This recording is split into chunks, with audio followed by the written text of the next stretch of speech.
Bom, bem-vindos, pessoal. Eu sou a Luciana Villanova, eu sou uma das coordenadoras aqui da FT de Bioeconomia, junto ao Roxo e a Ju Simões.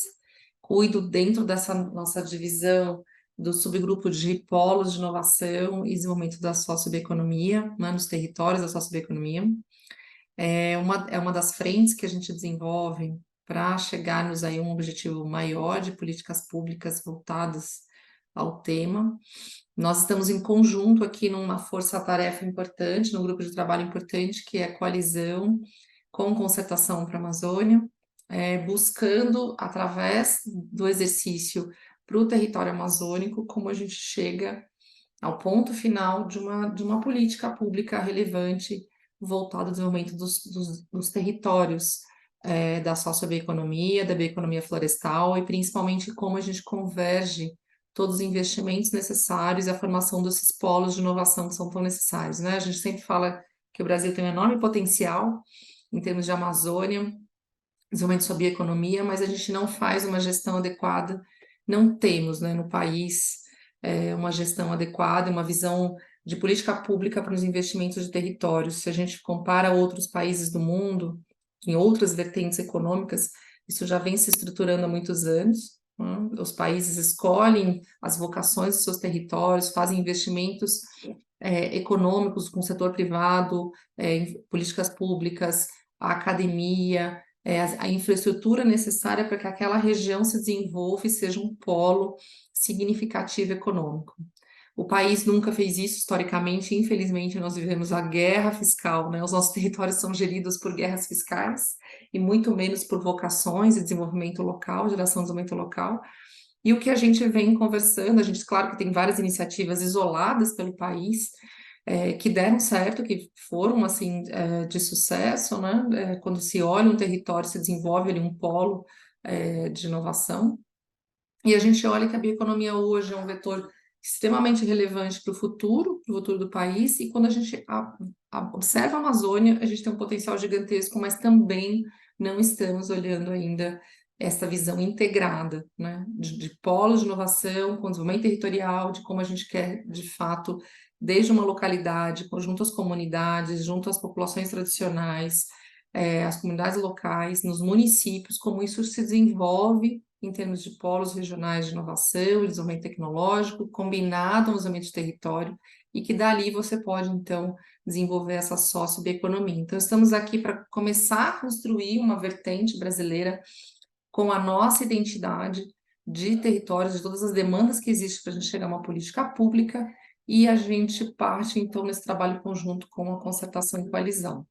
A gente, desde o ano passado, vem trabalhando nessa frente, fizemos escutas com a região ano passado, pesquisamos possíveis metodologias que poderiam ser convergentes a uma gestão de território, e que essas metodologias, como elas deveriam ser aplicadas, desenvolvidas, customizadas à região territorial amazônica e principalmente a esse olhar de uma economia da sociobiodiversidade, né, da valorização dos povos tradicionais e das populações locais.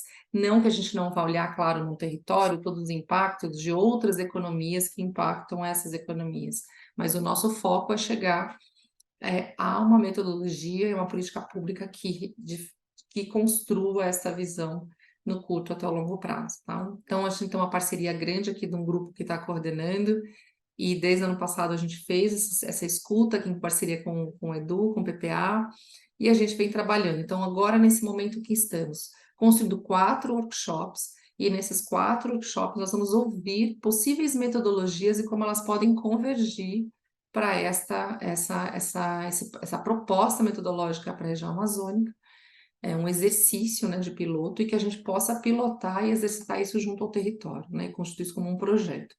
Então, eu vou abrir um pouco a fala para o Edu, que junto comigo coordena esse grupo, também depois para a Flor, e aí a gente vai hoje abrir já a conversa com a Fundação Getúlio Vargas, que eu tive o prazer de fazer mestrado com esta turma lá do GVCS, vivi um pouco das discussões dessa metodologia que eles vão trazer hoje, e que a gente vai ter uma escuta ativa, lembrando que nenhum dos métodos que a gente traz aqui, eles estão já prontos, né, para serem, a gente é uma construção colaborativa, então, bem-vinda a toda a turma das GVCs aqui, que a gente vai trabalhar juntos. Então, obrigada a todos vocês. Vamos lá, Edu, depois Flor, e aí a gente segue. Depois também a Adri falar um pouquinho da concertação, dessa parceria, acho que seria legal. E aí a gente começa. Legal, Lu, obrigado. Bom dia, pessoal. Eu quero também deixar aberto aqui para a Laura e para a Adri, né, trazerem rapidinho, só acho que essa sinergia que vem sendo construída, fortalecida, e aí em seguida eu já faço a contextualização aqui. Flor também quiser trazer, depois eu passo para... Ah, é verdade. Desculpa, eu mudei a ordem hoje, né? Segui a ordem Tranquilo. do passado, não. Então vamos. Desculpa, Laura, é verdade. Então vamos seguir a ordem certa. Agora me reorganizando aqui. Então a Laura, depois a Dri, aí a Flor, aí a Edu. Vamos lá, desculpa, confusão. Imagina, gente. Bom, obrigada, Lu, obrigada pelas palavras iniciais aí. Bom dia a todos e todas. Eu sou Laura, gerente executiva aqui da Coalizão. Estou aqui muito hoje representando a Maiara, que é a nossa coordenadora de projetos que tem acompanhado mais a discussão nesse grupo. Então, ela queria muito estar aqui, mas felizmente está de férias, cuidando do mestrado dela, durante essa semana. Bom, queria agradecer especialmente a Lu, o Edu e a Flor, que têm conduzido aí a coordenação dessa oficina, e também a Adri, em nome da Adri, né, a parceria que a gente vem construindo com a concertação nessa frente de bioeconomia, que é um tema prioritário para a Coalizão, né? A Coalizão reúne mais de 360 organizações em torno da construção de uma agenda agroambiental, né, que concilie produção e conservação para aproveitar esse grande potencial e essa liderança do Brasil nessa agenda, e a bioeconomia está entre os 4 temas mais prioritários para a Coalizão, para esse ano, para o ano que vem. Então, só queria reforçar aqui que é muito bem-vinda essa mobilização e essa parceria com a concertação que a gente vem construindo desde o ano passado em 3 frentes prioritárias, né? Então, uma delas sendo a integração, a questão da integração de dados. O Roxo está aqui como líder, né, dessa frente em nome da coalizão, a de polos regionais, que a gente tem a liderança da Lu, e também a frente de políticas públicas, aí com o intuito de fomentar a construção de uma política nacional de bioeconomia que seja inclusiva, abrangente, receptiva a essa inovação que a gente vem discutindo aqui, com governança transparente, né, implementação que integre os diferentes níveis de poder, né, que integre estados e que olhe para a cooperação regional e local também. Então, tem liderança da Juliana Simões, da TNC. Então, deixo aqui os nossos agradecimentos em nome da coalizão e agradeço também a Kena e a Ana, nossas convidadas aqui da GV, pela contribuição que vão dar, super importante hoje. Obrigada e super animada de estar aqui com vocês. Dri? Olá, obrigada, Laura. Bom dia a todos e todas. Também acho que vocês colocaram bem. Agradeço por estar aqui. Para o GT Bioeconomia também tem sido muito importante toda essa interação e essa integração, sempre com a ideia, né, de não sobrepor, mas como que a gente pode somar as iniciativas e saberes nessas construções. Eu acho que essa iniciativa agora do Polos já vem mostrando, né, o grande potencial que tem de como integrar e como consolidar, né, talvez numa visão, não sei se única, mas pelo menos pontual do que esses trabalhos todos, nessas iniciativas que já vem se desenvolvendo no território, significam, né? Então, acho que é isso, é só reforçar realmente a importância da integração, né, dos diálogos, para não sobrepor, mas sim de somar e ampliar cada vez mais toda essa experiência e consolidar aí, né, do que a Laura colocou, das propostas para políticas públicas, e a gente realmente avançar nessa agenda que a gente tem visto tanta oportunidade, mas ainda com alguns gaps que precisam ser resolvidos, né? Mas é isso, gente. Então, um prazer, coalizão junto com concertação é só potência, né? Uhum. E passo para a Flor. Pessoal, também agradeço. Estou participando desse GT de Força Tarefa Coalizão e Concertação desde o início. Super honrada de estar aqui com a coordenação da Lu e a parceria do Edu. Estive os últimos 2 anos fazendo mestrado em desenvolvimento territorial no IP. Acabei de defender justamente com metodologias participativas para identificação de vocação e desenvolvimento territorial. Provavelmente devo apresentar um pouco dessa metodologia no último case desse ciclo.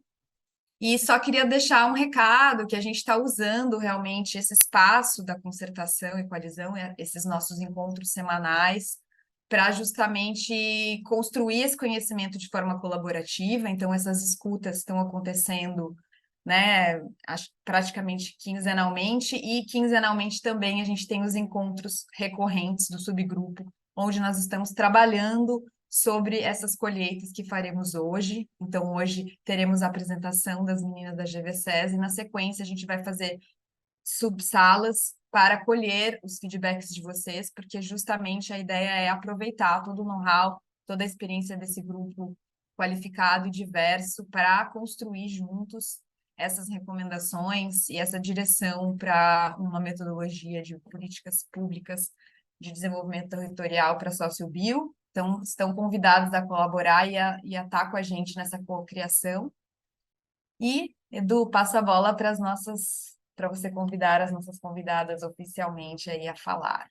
Obrigado, Flor. Edu Roxo, vejo que sua mão está levantada. Quer trazer algum ponto específico para esse início? Sim, bem rapidinho. Bom dia, pessoal. Muito legal estar aqui. Ana Coelho, faz tempo, né, que a gente não se fala. Bom, eu vou sair daqui a pouquinho, 9h30, a gente tem uma conversa lá do nosso grupo com o pessoal do Conselho Nacional Extrativista. A gente está fazendo, então, esse esforço de reunir informação, né, a informação do IBGE é a base. A gente está pegando outras fontes de dados para comparar com o IBGE. Só um ponto que eu acho que é interessante de contato aqui, né, Luca? A gente já falou várias vezes, mas que a gente nunca foi à frente. Na verdade, a gente tem um mapa que vai ficar atrás daquela informação toda de dados que vocês devem ter visto já no link, depois a gente manda aqui se vocês não viram.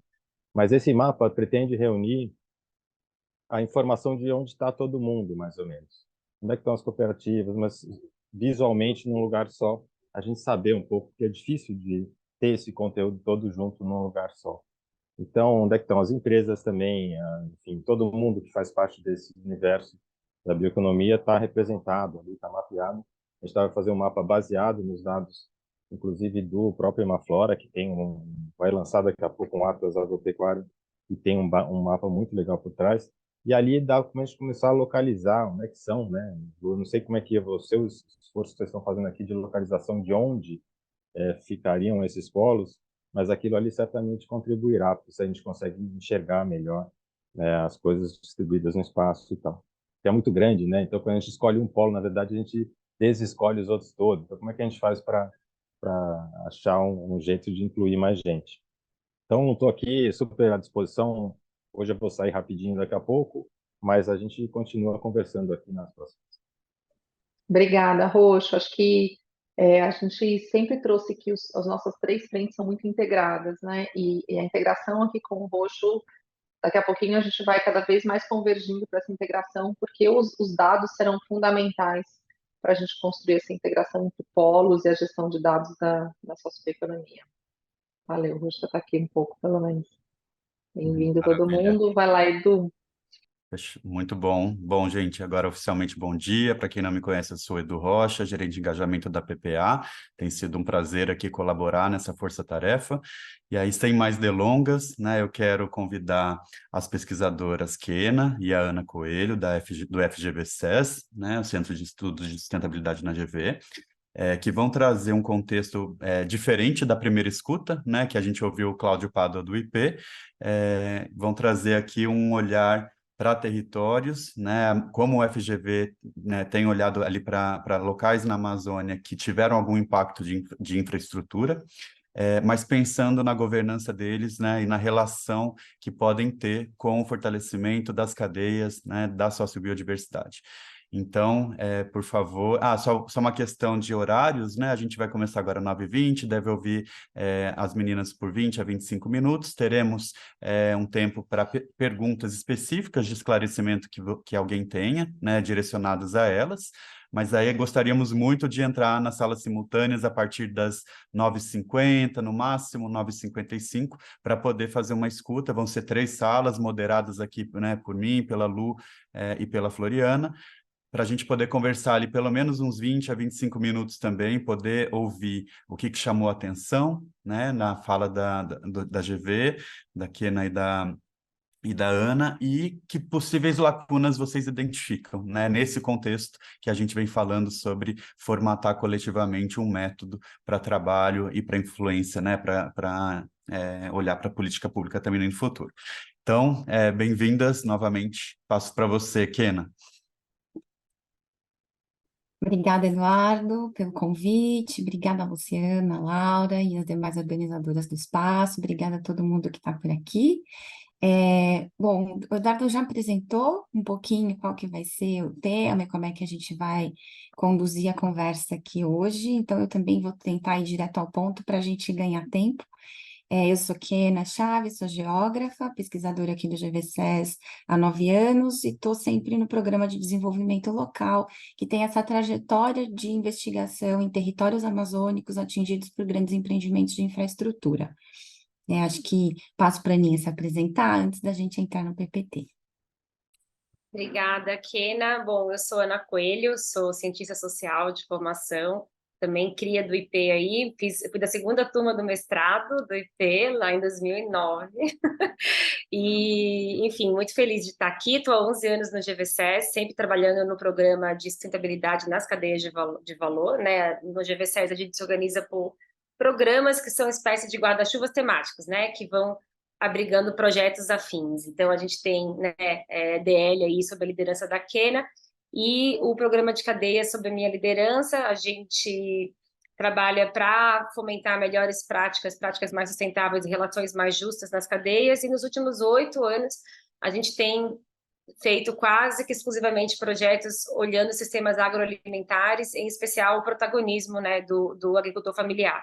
Então, a centralidade do nosso trabalho está na figura do agricultor familiar, né? Como é que ele se insere nas cadeias de produção e distribuição de alimentos de forma mais justa, com autonomia, né? E reduzir as assimetrias de poder ao longo dessa cadeia. Então, esse é um pouco o foco do nosso trabalho lá no programa de cadeias.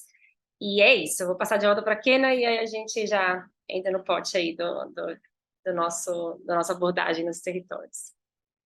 Perfeito. Eu vou abrir aqui um PPT que a gente preparou. Ele é bem curtinho, mas vai nos ajudar, né, a fazer essa conversa aqui. Me digam se vocês estão vendo o PPT. Eu vou abrir aqui em modo apresentação. Todo mundo está vendo?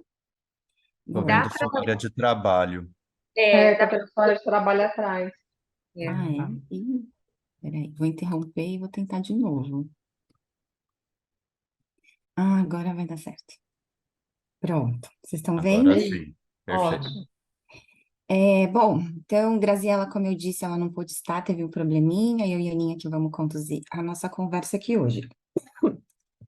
Vocês estão vendo a lâmina que passou? Sim. Então, aqui eu trouxe muito rapidamente um pouco dos principais projetos que o Programa de Desenvolvimento Local desenvolveu nesses últimos 17 anos, que a gente está há 17 anos atuando com pesquisa aplicada, especialmente em territórios amazônicos, e discutindo governança territorial, abordagem territorial para a construção de governança, estratégias de desenvolvimento local em territórios atingidos por grandes empreendimentos.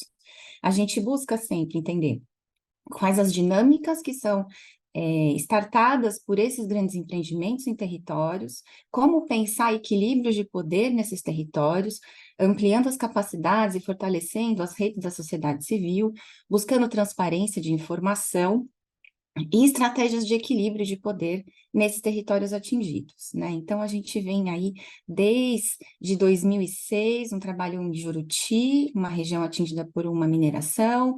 Desde 2014, a gente acompanha a região atingida pela hidrelétrica de Belo Monte.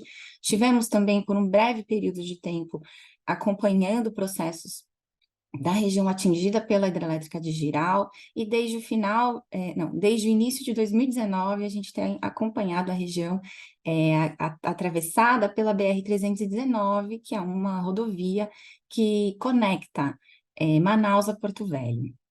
Dentre outros projetos, eu acho que esses que são os projetos que mais trazem subsídios para a nossa conversa hoje, olhando, então, para essas estruturas de governança e como ampliar a participação social e esse protagonismo do território nessas regiões atingidas, né? Então, acho que a gente, em termos de ferramentas, né, o que a gente constrói? Painéis de monitoramento, indicadores, modelos de desenvolvimento, recomendações, redes, grupos de trabalho, e especialmente nessa avenida de discussão de abordagem territorial e governança de territórios atingidos, a gente vem elaborando modelos de governança e estudando modelos em operação.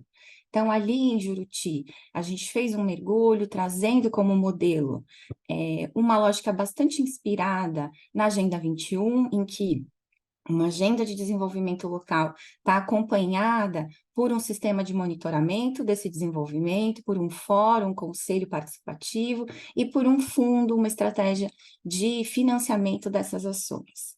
Anos depois, a gente mergulhou aqui no projeto em Belo Monte, olhando muito para a relação entre licenciamento ambiental e política de desenvolvimento territorial, as interfaces entre poder público e ação do empreendedor, política pública e PPA, né? A gente foi investigando muito essas relações. Isso desagou num processo nosso, que, enfim, acho que muita gente pôde participar, um processo em parceria com o IFC, que foi a construção de diretrizes para grandes obras na Amazônia, que bebeu muito nesse histórico nosso, especialmente nas investigações que a gente fez ao longo do estudo sobre Belo Monte. A gente tinha uma equipe vivendo em Altamira por 1 ano e meio, acompanhando diversos processos relacionados às condicionantes, aos conflitos instalados no território. E esse processo com o IFC deu conta de construir alguns grupos de trabalho, então foram mais de 400 instituições envolvidas na construção dessas diretrizes, que passaram também pela discussão de desenvolvimento territorial, planejamento, governança do território, capacidades institucionais, e a gente aqui também desenhou uma possibilidade de modelo em que a gente pensa um plano, e aqui a gente está olhando para o desenvolvimento territorial, não estamos necessariamente focadas num território, uma perspectiva de agenda, por exemplo, mas uma interface entre o plano de desenvolvimento e as ações dos grandes empreendimentos, sustentado, né, por espaços de articulação e participação que envolvem poder público e uma série de outras possibilidades de espaços de participação no território, não apenas aqueles que estão vinculados ao licenciamento ambiental ou a um fórum constituído, por exemplo.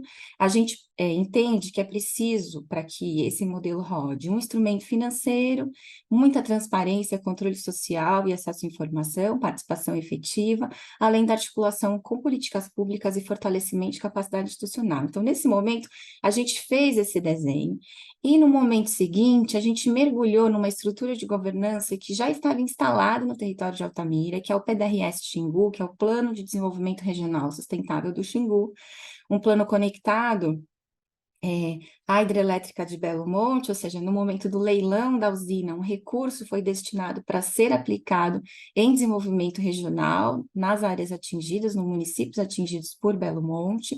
Foi instituído, então, um comitê que fazia a gestão desse recurso, e foi construído também um plano de desenvolvimento. Então, o comitê, na interface com o plano, aplicava esse recurso em algumas câmaras técnicas temáticas que selecionavam projetos anualmente para serem investidos, né? Então, a gente mergulhou nesse formato dessa governança para entender quais eram os arranjos institucionais que regiam os combinados, os acordos, como era a participação social, se era efetiva, se tinha representatividade, que desdobramentos para o território essa participação estava startando, conduzindo, e também como o território estava sendo abordado a partir dessa perspectiva, né? Como a relação com política pública, a sinergia com outros investimentos, a relação com o próprio licenciamento ambiental, era pensada a partir dessa estrutura de governança. A gente aprendeu muito aqui, e a partir desse acúmulo, né, desde Juruti, passando por Belo Monte, grandes obras, o olhar para o PDRS Xingu,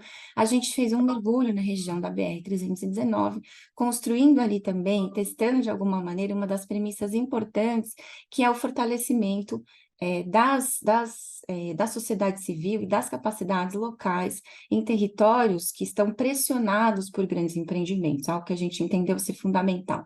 Essa governança não pode chegar junto com o empreendimento, ela precisa chegar antes pela via do Estado, pelo fortalecimento institucional, pelo fortalecimento de redes e capacidades. Então, a gente entendeu que esse mergulho na região da BR nos ajudaria muito a aprender sobre esse fortalecimento institucional em territórios pressionados, né, por infraestrutura. Olhando, então, para o projeto que a gente desenvolveu com o apoio da Moore Foundation na região da BR-319, a gente tentou desenvolver aqui um modelo de governança que olha para a governança num sentido ampliado, né? Ou seja, a gente não está falando apenas de um fórum de discussão, a gente está falando também de políticas públicas instaladas e fortalecidas, redes da sociedade civil operantes, sistema de proteção de direitos, licenciamento ambiental fortalecido, proteção territorial, né? Ou seja, unidades de conservação, terras indígenas consolidadas e fortalecidas, territórios de reforma agrária consolidados e fortalecidos, enfim, a gente está olhando para esse fortalecimento amplo do território, entendendo isso como governança ampliada, e o que sustenta, na nossa perspectiva, um processo como esse, precisa ser uma abordagem territorial, ou seja, que faça emergir do território soluções, agendas, demandas e prioridades para o fortalecimento dessas ações no território. Então, a gente, nesse projeto, construiu uma agenda de desenvolvimento territorial participativa, né, com intensa participação da sociedade civil, em parceria com a RETA, que é a Rede Transdisciplinar para a Amazônia, e na interface com uma série de outras organizações, instituições presentes no território, tanto do poder público como da sociedade civil. Foram 3 anos para a construção dessa ADT, né, atravessando uma pandemia, mas com uma equipe de mobilizadores e pesquisadores locais em campo, que são moradores de algumas das comunidades, além de pesquisadores vinculados à universidade e à própria RETA, né? Então, a gente fez um levantamento amplo de demandas com as comunidades em oficinas, tanto presenciais como depois virtuais e, em seguida, presenciais novamente, né? Atravessando o período de pandemia. Uma série de entrevistas com gestores, especialistas, lideranças comunitárias, ampla revisão de literatura e coleta de dados secundários, construção de diagnósticos, pensando em problemas e soluções possíveis, desenhos de caminhos para solucionar esses problemas também na interface com esses agentes do território, esses sujeitos que a gente foi construindo e consultando, aprofundamento desses caminhos com comunidades, gestores e especialistas, né? Por fim, a construção de mapas de caminhos que consolidaram 13 estratégias dentro da ADT, estratégias diversas que atravessam temas fundamentais e demandas que foram emergindo dessas relações com os comunitários no território. E isso consolidou, por fim, a Agenda de Desenvolvimento Territorial da BR-319, que foi lançada no início de 2022, e tem como premissa, né, esse protagonismo local, esse olhar para a intersetorialidade, a indigeneidade, ou seja, endogeneidade, perdão, que é o que emerge do território, a solução que está sendo construída, a demanda que está emergindo do território, também essa perspectiva multiescalar que demanda, né, a interface com o Estado, com outros setores, inclusive. Dentro da estrutura da ADT, a gente construiu a caracterização desses territórios, um diagnóstico de políticas públicas que incidem e de demandas das comunidades, além da construção das 13 estratégias com recomendações. Acho que como aprendizado desse processo, fica bem evidente para nós, né? Como fazer essa construção coletiva, que caminhos, que metodologias, especialmente no contexto de pandemia, que foi bastante desafiador, então a importância de ter equipes em campo, diálogo constante, ferramentas tecnológicas que também possibilitaram essa interface. Acho que um aprendizado importante também é como construir essa priorização de demandas nos territórios, checagens e 1000 checagens, o que é a prioridade do território, o que a prioridade está na política pública, como fazer esse encontro, como as demandas que foram priorizadas podem ser endereçadas e por quais atores, então isso também foi um processo bem importante. E da mesma forma, a priorização de recomendações, né? O que é estratégico para ser recomendado num território pressionado por um grande empreendimento e que tem aí uma série de demandas colocadas, né? Então, a gente também, como aprendizado dessa estrutura de governança desenhada, está colocada a necessidade de ampliação, efetivação e qualificação dessa participação social local, pensando em representatividade efetiva também em espaços de participação, a necessidade de fortalecer vínculos da ADT com as políticas públicas e essa perspectiva de governança ampliada. Eu acho que isso é um aprendizado importante para nós na rodagem desse projeto. Também como aprendizado, olhando para instrumento financeiro, porque a estratégia de financiamento aqui dentro desse projeto é a construção de um instrumento financeiro localizado, quase como um fundo, né? É nisso que a gente tem apostado, a gente tem feito um levantamento de estratégias, possibilidades, interface com especialistas e organizações que trabalham e operam fundos, né? Então, a gente entende que esse instrumento precisa construir uma governança fortalecida e uma estrutura programática que deve estar em diálogo com a ADT e com as prioridades e necessidades do território, né? Tem que apontar projetos prioritários, alinhados aqui, como eu disse, pensar em custos operacionais para a rodagem desse instrumento, esses custos operacionais do instrumento precisam viabilizar a operação do instrumento, ou seja, não podem ser mais altos ou inviabilizarem a relação do instrumento com o próprio território, o repasse de recursos para o território. E encontramos um problema, que é algo que a gente vem trocando com outras instituições que coordenam e conduzem fundos, que é essa baixa capacidade institucional local para operar recursos, ainda que sejam pequenos volumes de recursos, né? Acho que estratégias nesse sentido precisam ser construídas. Como garantir que esses repasses cheguem na ponta, cheguem em instituições que não têm necessariamente capacidade institucional para operar grandes recursos, de forma também aí consolidando essa capacidade nessas instituições e organizações, né? Eu acho que esses são os principais aprendizados dessa estratégia, e aí eu passo para a Ana, que vai contar um pouquinho de como a gente começou a implementar a estratégia focada na questão da sociobiodiversidade, né? Aninha, passo para você. Deixa eu botar aqui, obrigada, Kena, botar aqui meu cronômetro para não passar os 10 minutos. Bom, só para retomando aqui um pouco de números, né? Assim, foi uma orquestração enorme, né? Levantar essa ADT junto com 64 comunidades, né? Ao longo de 3 municípios, né? Ali, Manicoré, Humaitá e Careiro Castanho, né? E a gente envolveu mais de 600 pessoas, né, na construção desse documento e que representavam aí mais de 200 organizações. Então, assim, foi um esforço bem grande, com muitos aprendizados que a Kena já ressaltou aqui, né? A gente, no segundo ciclo, que isso aqui aconteceu ao longo do ano passado, né, a gente fez um esforço de focar em articulações, né, para tirar do papel algumas ações que estavam expressas na agenda, né? O mapa dos caminhos de cada estratégia apontam aí ações sob responsabilidade do Estado e ações sob responsabilidade da sociedade civil, né? Então, a gente tentou, ao longo do ano passado, implementar algumas ações via articulação, né, com o poder público, com outros atores, né? E também implementando, né, se tivéssemos essa competência instalada dentro da organização e dos parceiros, alguns aspectos formativos também. Mas só voltando um pouquinho, né, para a nossa estratégia número 2, que é a estratégia que tangencia essa discussão sobre bioeconomia, a gente chamou de Sistemas da Agrobiodiversidade Promotores de Segurança Alimentar e Nutricional.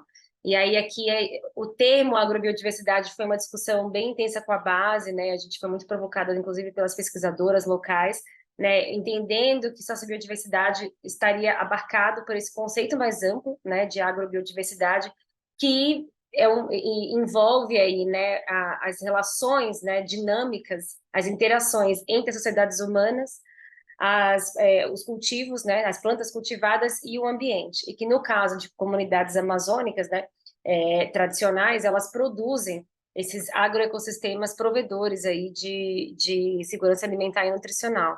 Então, assim, a bioeconomia, a discussão sobre bioeconomia que tangencia toda essa estratégia, ela está num lugar muito associado à proteção mesmo, né, dos territórios, dessas comunidades, dos seus modos de vida, sim, muito mais do que um olhar para a chegada dessa discussão de inovação e tecnologia, né, e isso fica muito claro, está muito expresso, por exemplo, nas demandas que essas comunidades trouxeram, que é a nossa primeira oficina, né, a coleta das demandas. As demandas são muito basilares, eu trouxe até aqui alguns exemplos, né, das várias, então, assim, são demandas por até de qualidade, né, por diversificação da renda, das atividades produtivas, dos canais de comercialização, né, e isso passa pela eliminação de atravessadores. Hoje, o maior comprador desses produtos, que na verdade são excedentes de uma produção, né, de autossustento, né, de agricultura de subsistência, são os regatões, né, são os atravessadores que passam de barco ou passam comprando essas produções. E aí demandas também que a gente tem por infraestrutura, né? E estamos falando não só infraestrutura para apoiar as atividades produtivas diretas, como entrepostos de armazenamento, estruturas de beneficiamento, né? Congelamento, casa de polpa, transporte para, né, transportar essa mercadoria. Nós estamos falando também de vias de acesso para essa mercadoria escoar, estamos falando de conectividade, né? Inclusive, teve uma comunidade que a gente trabalhou dentro de um assentamento em Humaitá, que a forma de comunicação principal da comunidade com a sede do município era recadinhos no mural do recreio que passava ali, né? Do barco que passava na frente da comunidade. Fulaninha, tua mãe está indo pedir para você passar lá no banco, retirar tal coisa. Então, assim, é essa a realidade, né? Que a gente está falando, assim, ou que a gente mergulhou aí na construção da ADT, né? Geração de renda para mulheres e jovens, né? Uma demanda que veio. Acesso à educação, não só de qualidade, mas uma educação adequada à realidade do campo, isso é super importante, né? A manutenção de laços comunitários e da autonomia do trabalho são coisas muito bonitas, né? Que foram faladas também de demandas, né? E preservação do acesso à terra e manutenção da fertilidade do solo. Então, eu trouxe alguns exemplos aqui de demandas que vocês podem ver que casam muito com outras estratégias da ADT. A gente não mostrou as 13 aqui, mas são estratégias, por exemplo, ligadas às principais políticas sociais, né? Então, a gente tem estratégia de educação, de saúde, de assistência social, né? De segurança pública, de lazer. A gente tem a estratégia número 1, que é a proteção territorial, né? E aí a gente vê claramente essa demanda por acesso à terra está muito ligada às ações que estão aí na estratégia de proteção territorial, né? De regularização fundiária. A gente tem uma interface grande com as estratégias de proteção e garantia de direitos de populações mais vulnerabilizadas, que são as mulheres e os jovens, né?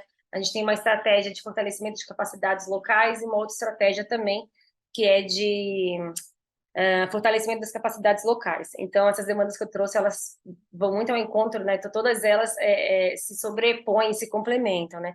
Esse é o pano de fundo nosso para a construção da elaboração dessa estratégia, que tem alguns objetivos específicos, né? Esses objetivos específicos eles vão orientar aí a estratégia como um todo e eles ancoram as propostas de ações voltadas para o Estado e voltadas para a sociedade civil. Então, eles são: fomenta a produção agroecológica, o desenvolvimento de estratégias de diversificação produtiva, intercâmbio de conhecimentos e saberes tradicionais da agrobiodiversidade e fortalecimento da autonomia das organizações sociais produtivas. Então, esses são, né, os objetivos específicos. Então, no segundo ciclo da iniciativa, que aconteceu ao longo do ano passado, a gente viu essa oportunidade, né, de conduzir alguma... Isso, eu tô falando um monte nesse slide ainda, assim, Eduardo. Eu não quis trazer muito slide, mas, enfim, depois a apresentação fica aí, né, eu posso até botar depois essas estratégias, né, e essas demandas aí, a gente pode inserir uns slides aí para facilitar depois quem vai acessar o material. Mas, enfim, a gente viu a oportunidade de conduzir algumas formações, né? Seja lideradas pela nossa equipe aqui no GVSES, seja em parceria com outras organizações também, para fortalecer, né, com organizações comunitárias, para fortalecer os seus empreendimentos coletivos. Então, a gente fez ao longo do ano passado, isso assim, gente, só na estratégia número 2, né, de sistemas da agrobiodiversidade. A gente fez várias ações de formação com conselheiros, por exemplo, em outras estratégias também da ADT. Esse aqui nós estamos fazendo só um zoom in na estratégia número 2, né?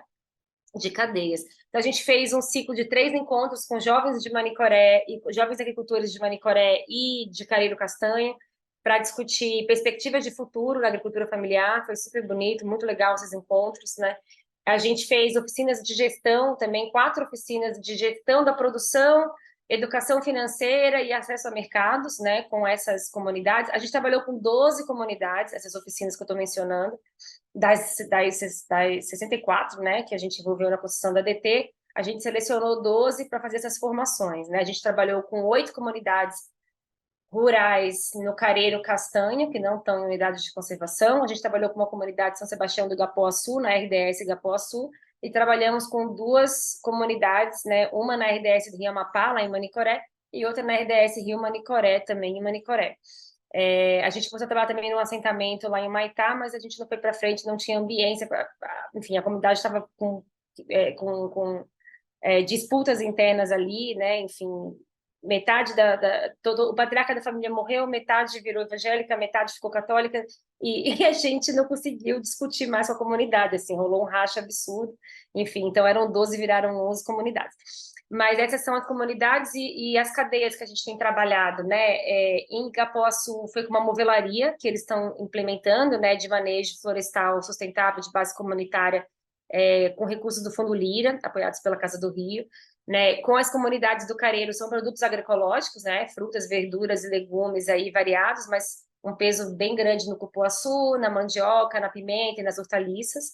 E com a turma de Manicoré, a gente trabalhou com um grupo só de mulheres, com foco no artesanato, né? E uma outra comunidade que estava ainda muito embrionária em que cadeias gostaria de desenvolver, né? Eles só vendem o excedente da produção atualmente. Então, essas foram as cadeias. A gente também conduziu oficinas sobre turismo de base comunitária em parceria com a Universidade do Estado do Amazonas, né? No núcleo de pesquisas amazônicas lá, e no núcleo de turismo de base comunitária deles. A gente também, essas oficinas com jovens, a gente focou bastante feito em parceria com a Casa do Rio. E aí, alguns resultados do projeto, né? Assim, a gente fez uma aproximação do IDAM, que é o órgão de ATER, né, do Estado do Amazonas, com uma comunidade para fortalecimento da cadeia da farinha, né, via oficinas nossas. A gente também conseguiu fazer com que vários agricultores do Careiro pudessem transportar e comercializar juntos os seus produtos às feiras das cidades vizinhas, e também avançar no processo de certificação orgânica de alguns grupos, né? Alguns já eram OCS, estão migrando para SPG, né, os sistemas de certificação. E aí algumas oportunidades que a gente vislumbra para o terceiro ciclo, né, que está acontecendo, que vai começar agora, né, Kena, que foi acabado de aprovar aí uma continuidade. A gente sentiu muita falta, a gente ficou muito no ano passado, pelo menos nessa parte de cadeias, focado em executar essas oficinas, enfim, e eu acho que a gente precisa de ter uma maior articulação, assim, com quem está tocando política pública na ponta. Então, assim, maior articulação com o IDAM, mesmo que a gente tenha feito algumas aproximações, depende muito da disposição do gestor, sabe? O IDAM local de Manicoré era uma figura muito massa. O IDAM local do Careiro não dava abertura nenhuma. A gente conversava com o IDAM na CEPRO, mas muita troca de presidente. Mesma coisa com gestores das unidades de conservação. A gente teve, da Pós-Sul, a gente conheceu 4 gestores em 3 anos. Então, assim, era uma troca absurda. Quando você cria uma relação de confiança com aquele gestor, muda, você começa tudo do zero. Então, teve essa dificuldade, assim, né? E as secretarias, né? A CEPRO e as secretarias municipais de produção. Acho que a gente tem que ter esse foco, assim, de engajarmos mais nesse debate. E aí, falando em debate, eu acho que a promoção sobre os conceitos, né? As estratégias e as ações que orientam as políticas públicas para fortalecimento de cadeias da sociobiodiversidade tem que ser debatido amplamente com essas comunidades na ponta, assim. A gente, na época, estava querendo promover um debate sobre o Inova Sociobio, né? Que é a estratégia da SEDECT, da Secretaria lá de Ciência, Tecnologia e Inovação do Amazonas, na época do novo governo, né? Que a gente começou em 2019. Então, tinha acabado de ser lançado sobre a gestão do secretário Jório e da secretária adjunta Tatiana Shaw, o Inova Sociobio, né, que focava, então, na priorização de 3 cadeias no Amazonas para serem fortalecidas, a da castanha, do pirarucu e a do guaraná. Então, assim, discutir com as comunidades e trazer os gestores, né, os formuladores das políticas para discutir quais foram os critérios de priorização nessas cadeias, quais são os territórios de incidência, quais são as formas de apoio. E o mesmo vale para outros mecanismos, né, de geração de renda e diversificação com os produtores. Pagamento de serviço ambiental, concessões florestais, empresas chegando agora de crédito de carbono, enfim, que tem uma super polêmica, né, da forma agressiva de chegada desses atores no território. Enfim, são discussões que a gente tem que fazer. E aí, Kena, pode passar, eu acho que esse ponto meu leva para o último slide. Meu Deus, já passei 2 minutos. Que é isso, assim, a gente entende que aqui no GVCS que a gente tem algumas oportunidades, né, de poder desenhar aí essa governança para a bioeconomia, assim. A gente entende que tem um potencial enorme da bioeconomia de pautar, né, não só de orientar aí o trabalho com essas cadeias produtivas e também que tipo de infraestrutura que a gente quer para a Amazônia, uma infraestrutura socioterritorial, mas também o potencial de ser esse vetor de desenvolvimento dos territórios, mas pensado para as pessoas e pelas pessoas. Então, acho que falta um pouco esse diálogo na ponta, assim, quando você fala de bioeconomia para as pessoas, é o modo de vida delas, assim, é como elas vivem, né? Assim, elas têm território e elas querem ter oportunidades, né? De desenvolvimento também. Tem muita coisa, elas querem ter acesso aos serviços básicos que não chegam, mas elas querem preservar também os laços de comunidade que existe entre as pessoas, a autonomia do trabalho, enfim, aquelas coisas que eu mencionei. Então, isso é bioeconomia para essas pessoas, né? E então, acho que a gente tem que garantir que essas comunidades não só participem desses espaços de construção, desses mecanismos, né? De governança, da política nacional, de um plano, enfim, de um programa, mas também que elas pautem essa estratégia, né? Para a gente posicionar essa, né, a bioeconomia como um novo paradigma de desenvolvimento, assim. Mas para isso acontecer, a gente tem muita coisa, muito entrave básico, né, para colocar no bojo dessa discussão sobre bioeconomia. Acho que é isso. Kena, você quer me complementar? Sim, acho que só para, a partir desse nosso aprendizado, né, desses vetores externos trazendo projetos de desenvolvimento para a Amazônia, e eu acho que a Amazônia é muito pensada nessa perspectiva, né, de fora para dentro, o Estado chegando, as empresas chegando, as pressões chegando, a Amazônia agora tem uma centralidade importante na discussão sobre clima e descarbonização, tanto de infraestrutura, como na perspectiva enfim, captura de carbono, e a bioeconomia está também inserida nesse debate, né, de como a gente constrói caminhos para a descarbonização da economia de maneira geral. Acho que nessa perspectiva, os aprendizados que a gente tem, olhando para os territórios atingidos, estão muito focados em que a gente precisa olhar para questões específicas que estão acontecendo na Amazônia. É um território que demanda uma série de ações específicas do Estado. Não dá para a gente avançar em grandes projetos de bioeconomia sem pensar em ordenamento territorial e proteção, efetivação de direitos, de políticas públicas de proteção básica. Precisamos fortalecer a sociedade civil, as organizações, as capacidades do poder público local também, para que essa participação na construção dessa estratégia do que é bioeconomia, dos sentidos e das estratégias que precisam ser diversificadas também e territorializadas, seja de fato correspondente com as demandas, vocações, enfim, desses territórios. A gente entende que tem uma interface importante da discussão entre bioeconomia e infraestrutura socioterritorial, que é um debate que a gente vem fazendo também dentro da concertação, olhando para critérios do que é uma infraestrutura socioterritorial e como construir esses critérios na interface com outras ações nos territórios. Então, a gente entende que essa também é uma conexão fundamental.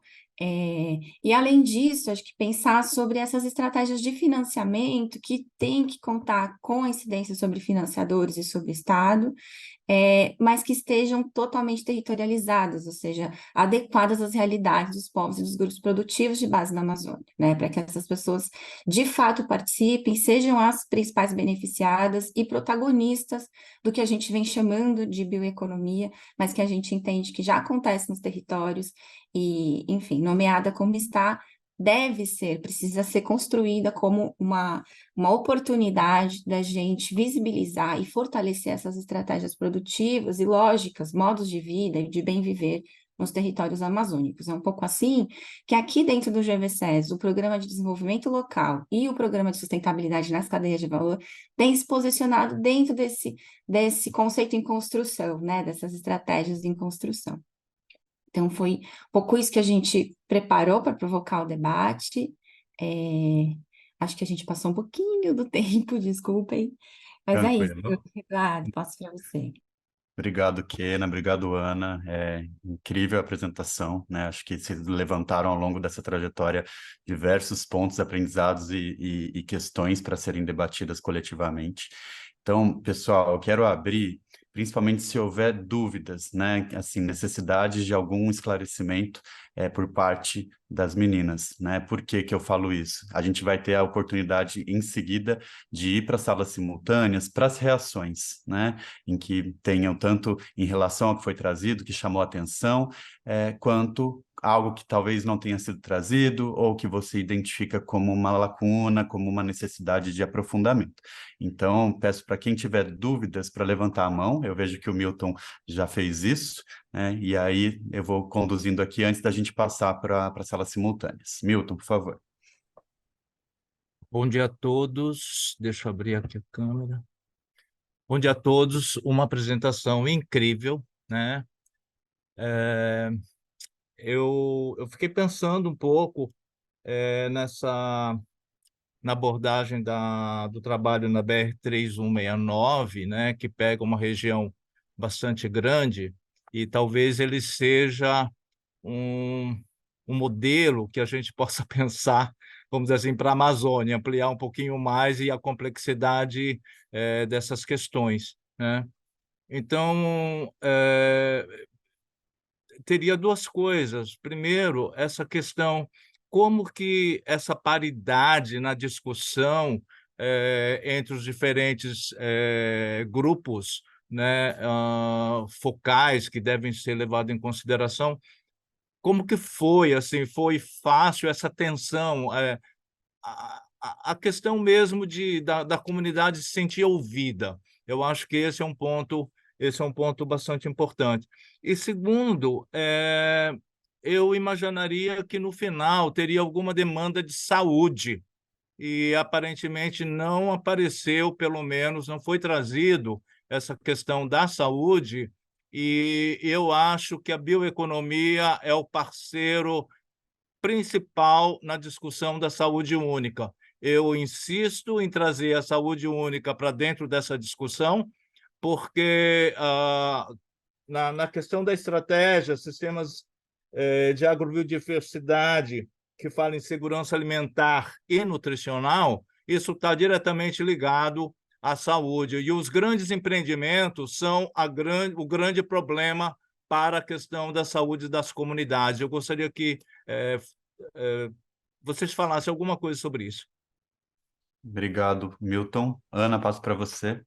Vou falar aqui, né? Você pode depois me complementar, mas assim, Milton, eu acho que faltou um pouco a gente apresentar o todo, assim, tem uma estratégia inteira só de saúde, né? E que tem pontos também da nossa estratégia de sistemas da agrobiodiversidade, né? Para fortalecer a segurança alimentar e nutricional, que estão relacionados aí tanto à educação quanto à saúde, né? E a relação desse com outras estratégias e que espelham ações que estão nessa outra estratégia de saúde. Acho que depois a gente pode mostrar também, mas certamente, acho que inclusive na minha fala eu fiquei ressaltando muito os problemas, né, da estruturação das cadeias, e eu falei pouco desse outro lado, que é a manutenção, né, da nutrição adequada, né, enfim, dessas populações que está cada vez mais ameaçada mesmo, né, a gente está vendo isso.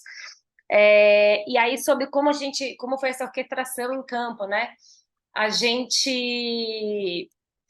foi muito difícil, assim, a nossa chegada, porque, assim, eu acho que, sendo bem transparente, assim, a FGV é muita gente, são muitas escolas, são muitas, né, e a gente é um centro de estudos dentro de uma escola. Então, se por um lado o setor empresarial abre muitas portas, né, as 3 letrinhas aqui, por outro lado a gente enfrenta uma série de desconfiança, né, quando chega num território, porque acha que a gente está, enfim, fazendo licenciamento, que a gente está a serviço do empreendedor, e não era nada disso, assim, inclusive toda vez que a gente chegava para falar do projeto, para falar dessa ideia de construir a agenda, a primeira coisa que vinha mas vocês são contra ou a favor da pavimentação? Vocês são contra ou a favor da pavimentação? A gente falou, não importa a pavimentação, assim, está na iminência de acontecer, a gente sabe que com ela vai vir uma série, tem expectativas, né, de muita melhora com a chegada da rodovia, mas experiências históricas nos mostram que vem uma série de impactos negativos e que as pessoas comumente falam que esse é o preço que se paga pelo progresso, né? E a gente não se recusa a acreditar nisso, assim, isso não pode ser o preço que se paga pelo progresso, né? Não pode ser assim que funciona. E que asfalto é pouco, não é asfalto. As pessoas querem asfalto, mas as pessoas estão querendo também saúde adequada, educação de qualidade, elas querem segurança, elas querem garantir a terra, né? Então, assim, é isso que é sobre isso a agenda. Então, com as comunidades foi muito fácil, assim, porque a gente chegou e falou, vem cá, o que é importante aqui no seu território? Eita, caceta, celular. O que é importante aqui no seu território que você quer proteger, que você acha importante preservar, e o que tem que ser transformado? Essas foram as duas perguntas condutoras que não chegaram. Jesus amado, olha que eu botei no modo não perturbe. Essas são as duas coisas que nos levaram na construção, né? Então, quanto comunidades, foi muito legal, porque as pessoas logo entendiam que não estamos aqui em nome do empreendedor e não estamos aqui para ficar fazendo caveira do empreendimento, sabe? Então isso foi muito legal, mas foi uma construção intensa, assim, porque foi com comunidades, então a gente fazia rodadas com grupos de comunidades. A primeira oficina, a gente ficou 21 dias em campo, né? Foram 7 oficinas envolvendo essas 64 comunidades, né, em 7 polos diferentes. Um deles, inclusive, Realidade, que só tinha mulher, né, o distrito de Realidade, que fica em Humaitá, que está no arco do desmatamento, está no olho do furacão. Foi muito, a estratégia lá foi assim, não vamos convidar todo mundo para falar, porque só tem, a galera veio para cá, tá todo mundo trabalhando em madeireira ilegal, entendeu? Os caras. Então, vamos trabalhar com as mulheres, né, que vieram também a reboque dos seus maridos aqui para o território e que estão sofrendo com depressão, com gravidez precoce. E aí as demandas que vinham delas era por coisas incríveis, não era só renda, saúde. Pô, eu quero uma praça, não tem uma praça no meu distrito. Eu quero, assim, a gente podia ter uma praça.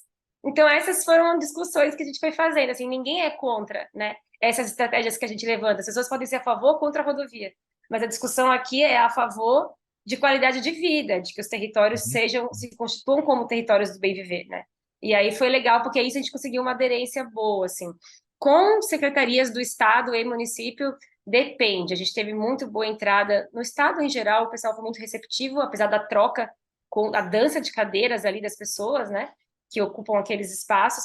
E nos municípios depende muito. Tem gestor público, sei lá, secretário municipal que está ali para, tá ali porque foi um emprego, né, promissor. Tem gente que está comprometido. Então, assim, depende muito, né? A gente teve essa articulação em nível municipal, assim, variava muito. Mas acho que é isso. Acho que, Obrigado. talvez trazendo também um complemento, acho que a ADT ela é um documento, né, que consolida uma série de demandas e reflexões, perspectivas de futuro, estratégias para o bem viver nesses territórios. Ela é um instrumento, ela não é finalística. Eu acho que nessa próxima fase do trabalho, a gente tem 3 eixos de ação, um deles que é justamente a articulação com o poder público, especialmente com o governo federal, aproveitando esse momento de reconstrução de algumas políticas, né? O PPCDAM, por exemplo, tem uma série de ações dentro do PPCDAM que naquele território se conectam também com estratégias da própria ADT, então a gente entende que ele é um instrumento que pode favorecer alguns avanços naquele território.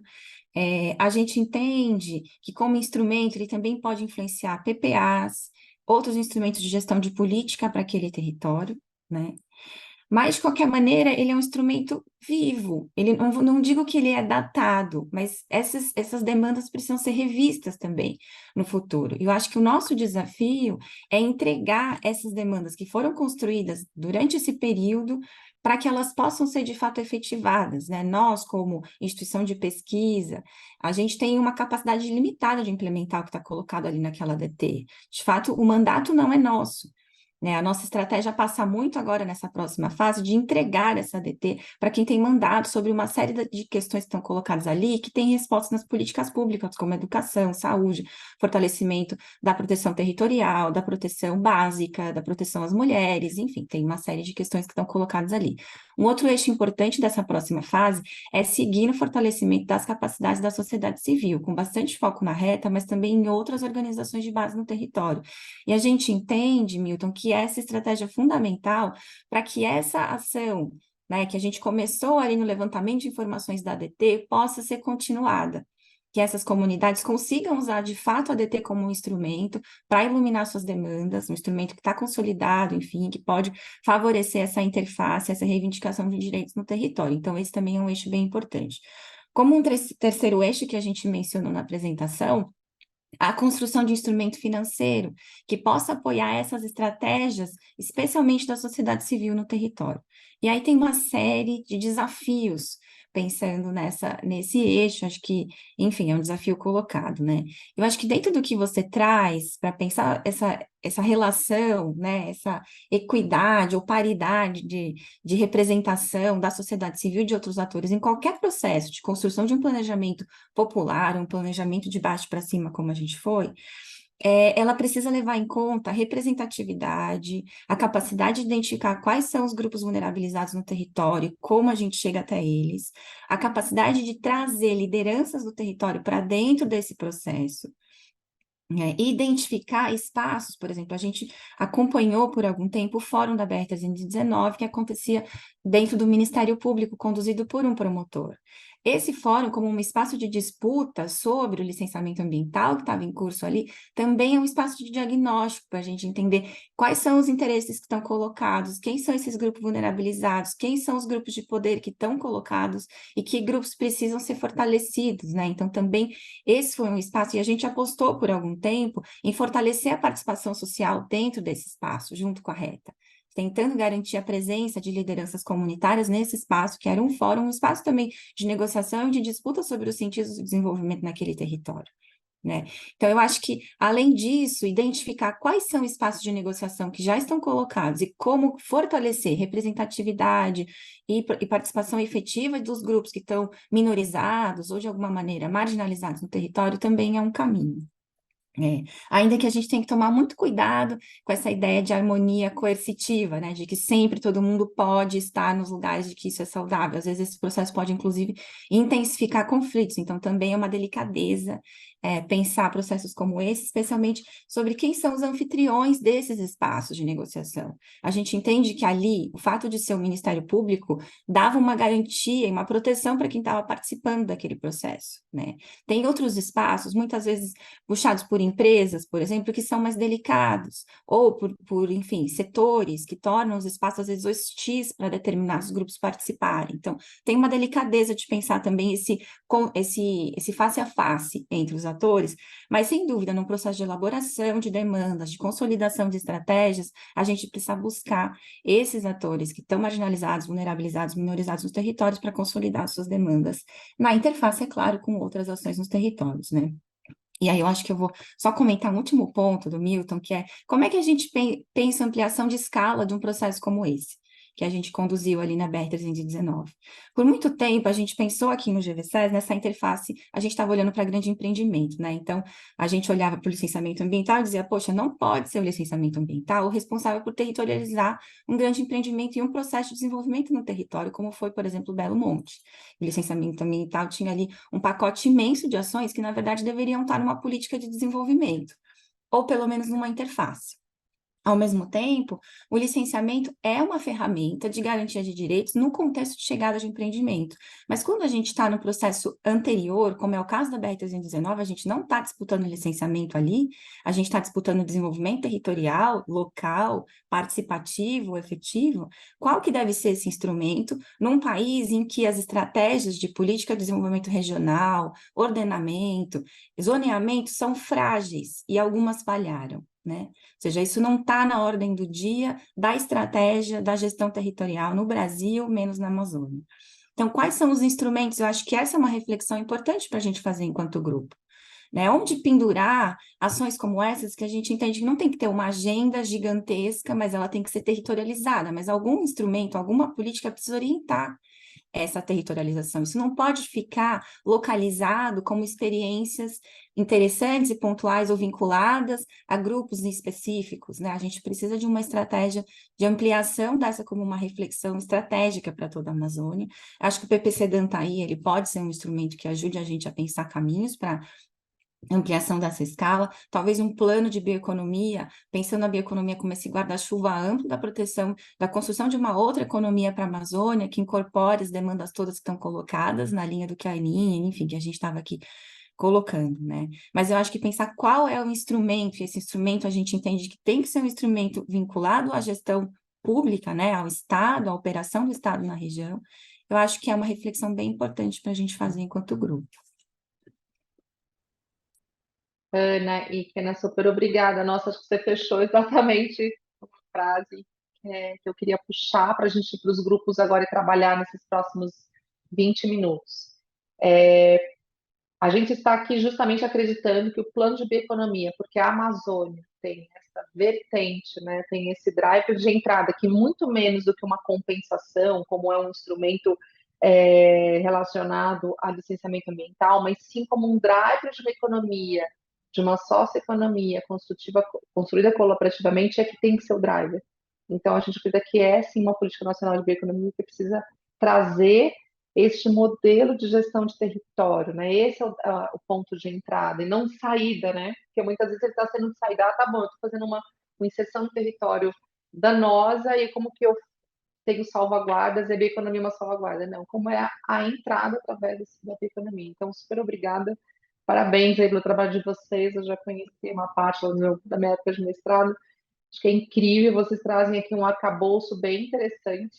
E o convite agora é a gente ir para os grupos, então, a gente tem 20 minutos, a gente vai, depois só volta um minuto para dar tchau, então a ideia é a gente registrar agora justamente esses pontos fundamentais, para que a gente caminhe com esse pensamento que a Kena e a Ana trouxeram aqui, gente. Com esse olhar de que instrumentos temos, um instrumento como esse, de gestão de território, a partir da bioeconomia, do que elas trouxeram, quais são as forças que a gente pode trazer para cá e juntos construir esse olhar e o que a gente sentiu que estava faltando, tá bom?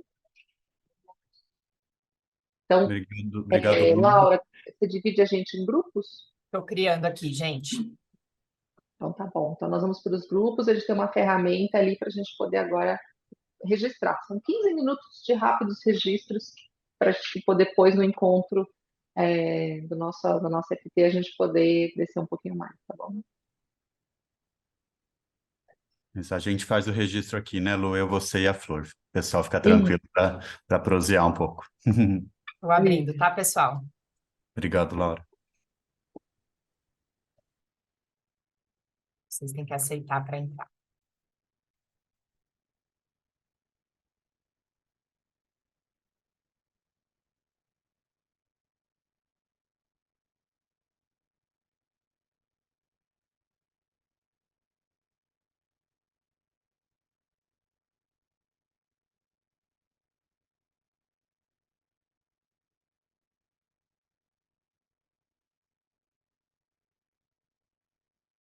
Foi só falta isso, né? Todo mundo. Quer ir para algum, Tati? Hoje não, hoje eu quero ficar só com o do tema que você trouxe. Tá bom? Bom, acho que é só um fechamento, né, Lu? Queria agradecer. Agradecer a todo mundo, vamos fechar. Obrigada. Então, até a próxima. Agradecemos, pessoal.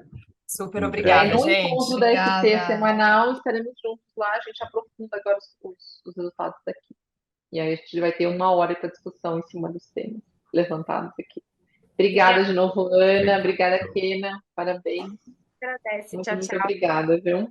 Até uma próxima, gente. Trabalho, até Obrigada. Logo. Tchau.